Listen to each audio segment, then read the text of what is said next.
Hi friends, అందరూ ఎలా ఉన్నారు? ఇది నా ఫస్ట్ వీడియో అండి. ఇవాళ నుంచి మీరైతే పెద్ద సాహసం చేయబోతున్నారు. అది ఏంటనేది నేను లాస్ట్లో చెప్తాను మీకు. ఇవాళ లంచ్లోకి నేను దొండకాయ ఫ్రై చేస్తున్నాను. సింపుల్గా 10 మినిట్స్లో ఎలా చేయాలో ఇప్పుడు చూద్దాం.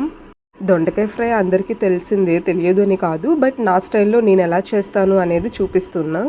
ఒకప్పుడైతే నేను దొండకాయ ఫ్రై అస్సలు తినేదాన్ని కాదండి. అసలు నాకైతే చిరాకు దొండకాయ అంటేనే. వన్స్ ఇలా ట్రై చేసి తిన్నాక నా ఫేవరెట్ అయిపోయింది. మీకు దొండకాయ ఫ్రై ఇష్టమో లేదో కామెంట్ చేయండి నాకు. వీడియో స్టార్టింగ్లో చెప్పాను కదండి మీ అందరికీ, మీరు పెద్ద సాహసం చేయబోతున్నారు అందరూ అని. అదేంటో కాదండి, ఇవాళ నుంచి మన వీడియోస్ రెగ్యులర్గా వస్తూ ఉంటాయి. మీ అందరి సపోర్ట్ నాకు ఉంటుందని నేను ఎక్స్పెక్ట్ చేస్తున్నాను. అండ్ ఇది మన ఫస్ట్ వీడియో కదా, తెలిసి తెలియక ఏదైనా ఎక్కువ మాట్లాడుంటే ఎక్స్క్యూజ్ చేసేయండి, మరేం పర్లేదు.